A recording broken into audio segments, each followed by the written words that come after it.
This is kind of stage 2 or 1.5 of me making the painting for my friend Liz. It's her birthday on the 23rd. I haven't got much time to do it because my sister's coming up on the week of the 18th. Here are my buttons. I bought them ages ago, and then I realised that the colour scheme would definitely fit this peace tree that I'm making for Liz. So I hope I can show you a bit more progress later. I used a wash on the background, and then while it was still wet, I put in the sun, and I left that, you can tell they're a bit more, the colour's gone funny, but I left that a little bit more lumpy, so the sun's quite thick. And then I'm going to do the acrylic really thick over where the branches are going to be for the tree, and a bit more delicate for the ropes coming down for the swing.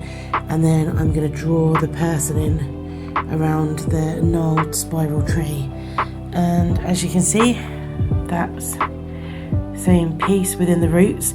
It's quite obvious now because I've had to do it so I can see where I'm going to be painting, but when I actually get the colours on the moon side, the opposite side there, I'm going to make sure that you can hardly see it, but if you know it's there, you know it's there kind of thing. That's just a masking tape to stop the sunshine daytime colours bleeding into the night.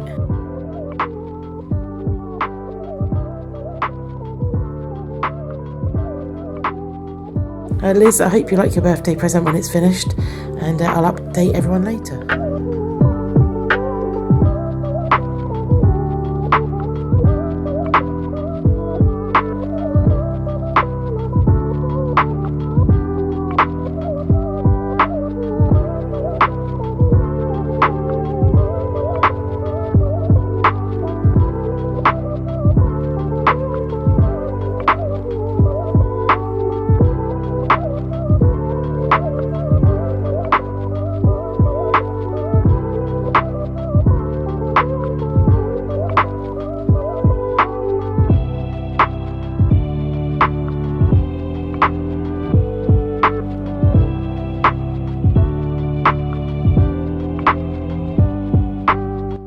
Okay, so this is as much as I can do to a top half for now. I need to let it dry. I was using that cotton bud technique and a couple of sponges to get the initial blossom and everything on there. And you can still see the twisty bit on the trunk. I've put a shadow for where the swing is. Obviously it'll look different when we take the masking tape off.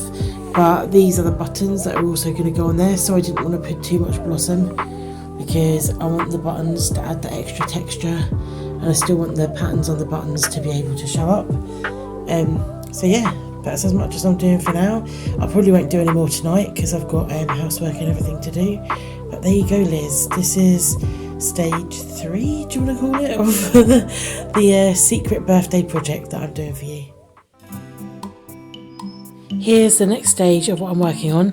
So as you can see, I've turned it upside down and I've done most of a tree there. I've got my new colours in. I've just got to get a bit of lamp black and some black ink, and I'm going to be working on doing the peace roots. I'm working on them this way up because I worked on the tree that way up, so I think it might give it a better kind of, I don't know, a better idea of it being a tree on both sides rather than being a tree and then roots under the ground, because I have got the moon in there and I do want it to look like a tree. What I've done here is I've kept it simple, so I've brought down some of the pinks and reds that were on that part of the tree, and I've mixed them in with the blues. I'll just do it this way and show you a bit more here. Obviously the colour is not really that true because we're under a weird daylight bulb, because it is -4 outside again and really, really dark, even though it's only like 3/4 to 4.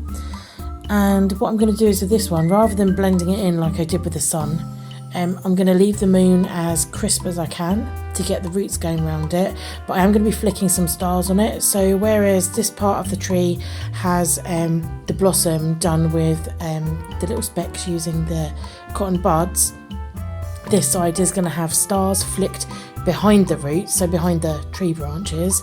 And then when we turn the picture up the right way and it says peace on it, so that'll be at the bottom, what will happen is I'm going to use a really thin bit of glue and some silver glitter, and I'm going to make it look like frost has landed on the roots, because I really want that side of the picture to be like super cold but also really beautiful.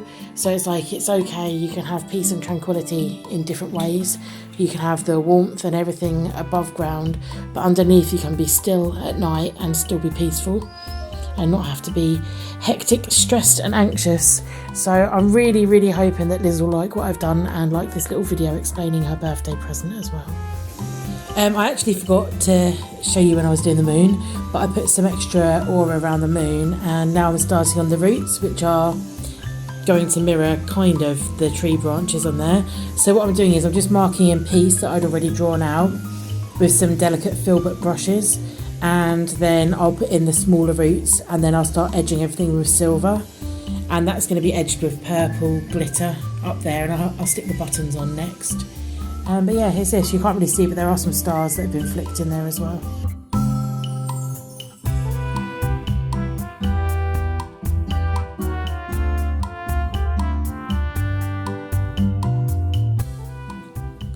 What I've done now is added highlights in silver where the moon would be hitting the piece and the roots. So yeah, it doesn't really pick it up well under this light, but you can tell it's silver. And if you go from this side, you can't really see it. But if you go from that side, you can see the moon hitting all the roots.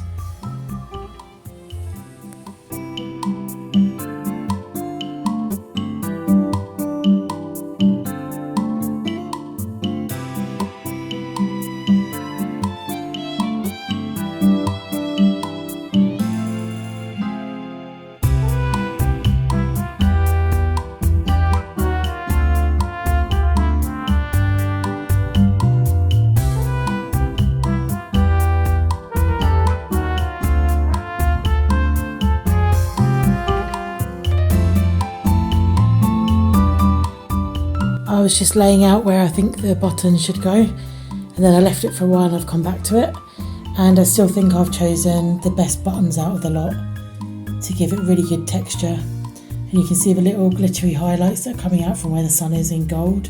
I was initially going to do purple, I couldn't find the purple glitter, but I think having the couple of silver highlights down there and then just that flick of gold there when you walk past the painting, it will look really good. So I'm just going to stick these buttons on and use a hefty amount of glue. But the good thing is these have got holes in them, so if I put glue directly on the holes and make sure it's tacky and is dried properly in place, the glue will seep up through the holes and then hold it to the canvas a bit better.